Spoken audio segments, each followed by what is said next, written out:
Their tree overhung our roof. I asked nicely to trim it. They refused. Then a branch crashed through my daughter's bedroom ceiling during a storm.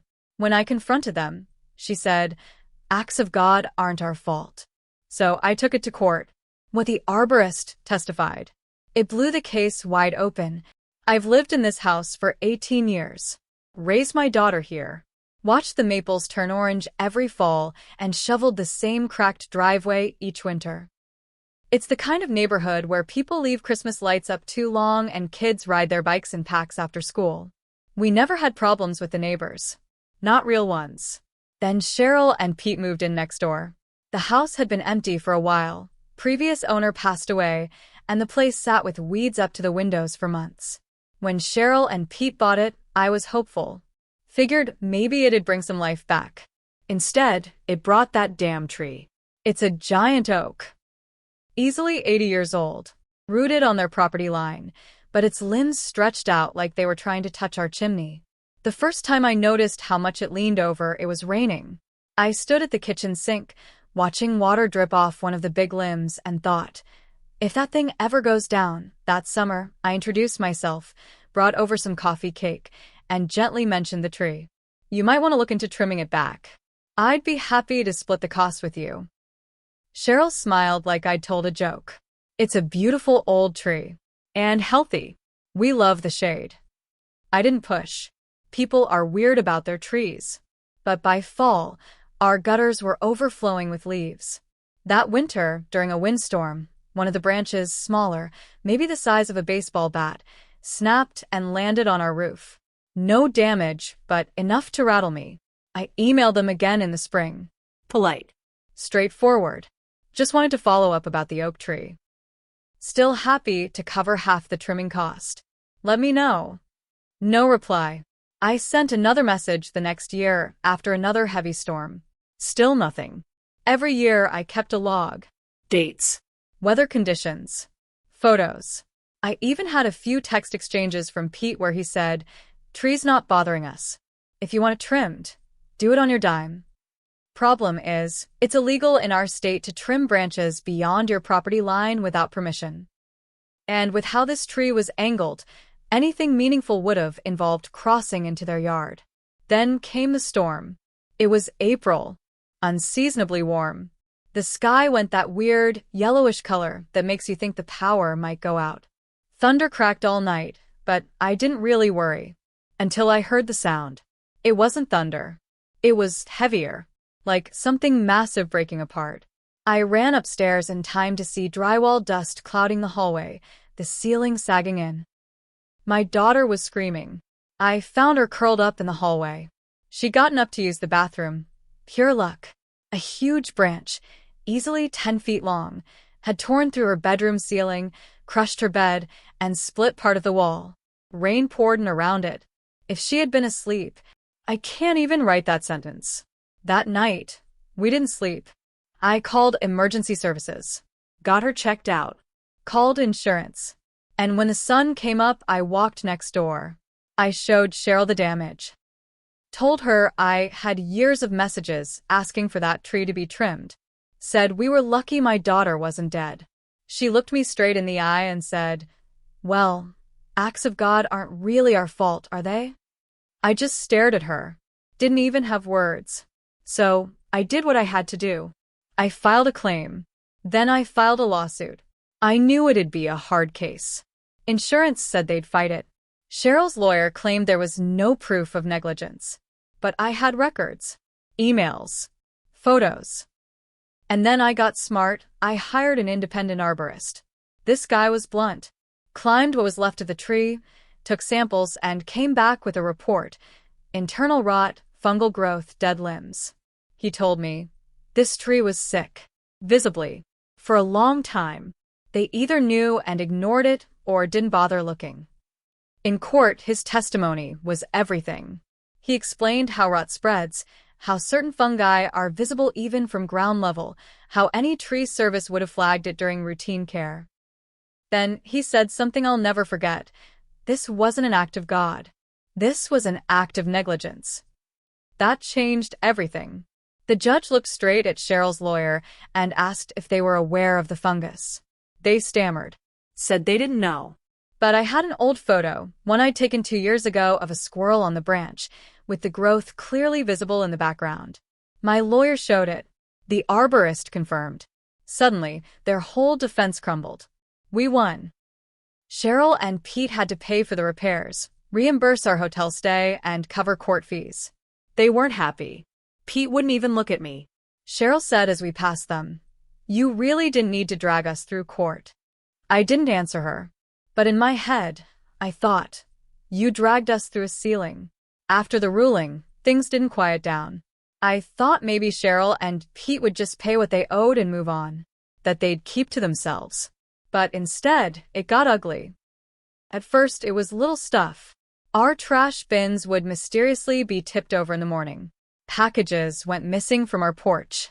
Their floodlights suddenly stayed on all night, pointed straight at our bedroom window. I didn't say anything. I didn't want to give them more power. But it was obvious they were pissed. Not sorry, not ashamed. Just pissed that they got held accountable. Then came the letter. It was from their lawyer. Said they were appealing the decision on the grounds of judicial bias and improper evidence submission. Basically, trying to undo the verdict. I felt like I'd been punched. We'd finally begun repairs. My daughter was staying in the guest room. Contractors were lined up. And now they were trying to drag it out again? My lawyer told me not to worry. This is what people do when they lose. They lash out. They appeal even when they know they won't win. It's a delay tactic. Still. It meant more court, more bills, more stress. That summer, the contractors found something else. When they pulled out the drywall around the impact zone, they found black mold, spreading up from where the branch had torn into the insulation. Apparently, water had been leaking from that spot even before the storm. And that's when it hit me. This tree had probably been dropping slow damage for years. I dug back into our roof inspection reports. The last one, 3 years ago, had vague notes about possible moisture exposure near the same wall. At the time, we thought it was condensation from the old windows. But now I wasn't so sure. I called the arborist back, showed him the mold. He shook his head.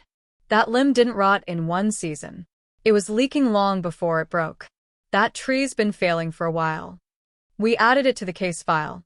My lawyer filed a new motion, additional damages for long-term property damage, negligence, and emotional distress. Cheryl and Pete were furious. One afternoon, I came home to find "liar" spray-painted across our fence.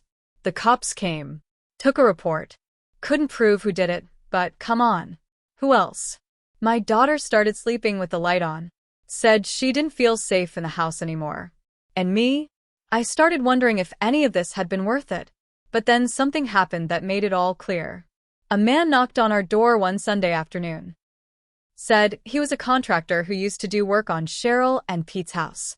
Said he remembered quoting them for tree trimming 2 years ago. Showed me a copy of the estimate, dated, signed by Pete. The quote had a big red "declined" stamp across it. They didn't want to pay for it, he said. Said the tree was fine. We handed that document to our lawyer. He almost laughed. They knew. They had a professional tell them. And they still did nothing. That changed everything. Now, our case wasn't just negligence. It was willful disregard. After we submitted that contractor's quote, Cheryl and Pete's lawyer stopped responding for almost 3 weeks. Then we got word. They were dropping the appeal. No apology. No explanation. Just a notice filed quietly through the court. I thought maybe it was over. Maybe they'd realized they'd lost and wanted it to fade. But then something strange happened. The tree, what was left of it, the trunk and a few stubborn limbs, got cut down overnight. No permits. No notice. Just gone. I woke up to chainsaws and sawdust in the air. When I walked over to look, Cheryl was standing there in a robe, watching the stump grinder chew through what was left. She didn't say anything. Neither did I. I called the city to report it. They were surprised.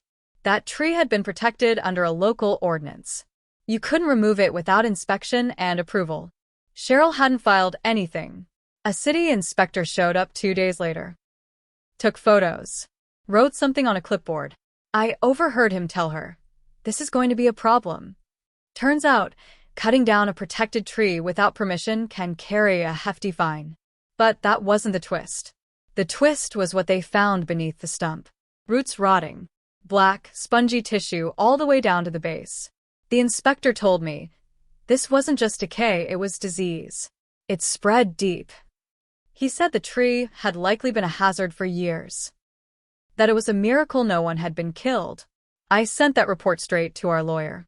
We filed a separate claim with the city, neglect of a protected structure, environmental hazard, and an updated damage claim. And that's when Cheryl finally snapped. She came to our house one evening, knocked hard. My daughter saw her through the blinds and called me to the door. Cheryl stood there, arms crossed, eyes glassy. "You just couldn't leave it alone, could you?" she said. "You could have trimmed the tree," I said. "You could have answered an email." She stared at me for a long time, then said something I won't forget. "That house is killing me.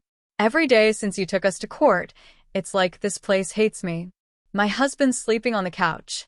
I've had migraines for 6 weeks. My hands shake when I go to the mailbox."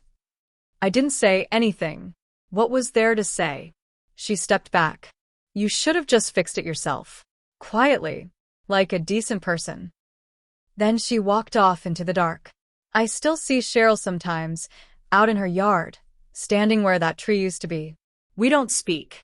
I don't wave. And even now, months later, I can't tell if I feel like I won or just survived something I never should have had to fight for in the first place. But I do know this.